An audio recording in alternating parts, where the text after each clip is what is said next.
Bill here with another edition of the Metals Minute. Today is Wednesday, December 8th, 2021. Well, we continue to have some good opportunities for savings on silver and gold as we head into the holiday season, the Christmas, and time to celebrate one another with the giving of gifts. I encourage you to consider adding gold or silver to your gift list for those children, grandchildren, siblings, whoever you may want to give a meaningful gift to that will continue to have meaning as time goes by. And one thing we're talking about today, one of the big stories, is the continued reduction of the use of dollars around the world. Yesterday we learned that there was a new agreement between Russia and India to not trade with one another using dollars any longer.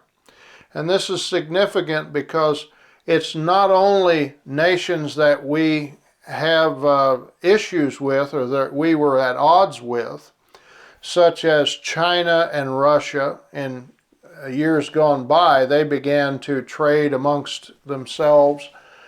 China, being the largest oil importing nation, began to trade with a large energy producer, Russia, using their own currencies and gold.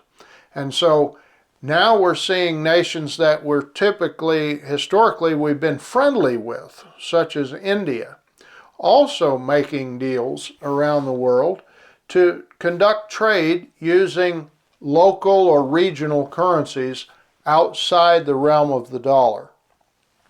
And whereas the dollar used to be comprise over 80% of world trade, for the first time in a long time it's now below 60%.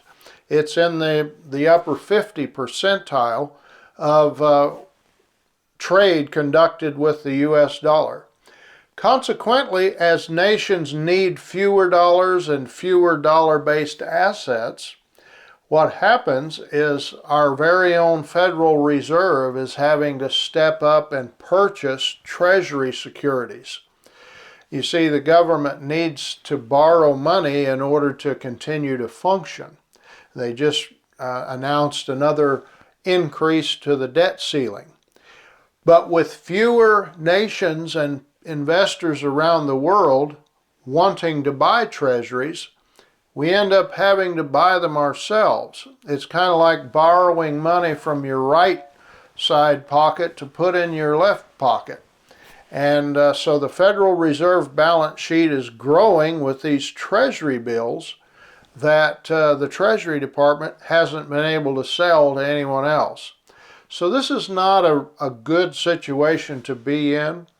And physical gold is in high demand worldwide, and it's beginning to break away from the pricing mechanisms that force it lower in a paper sense. And as the world wakes up to these things and more Americans are beginning to realize it, that's what's keeping the demand high for physical gold and silver.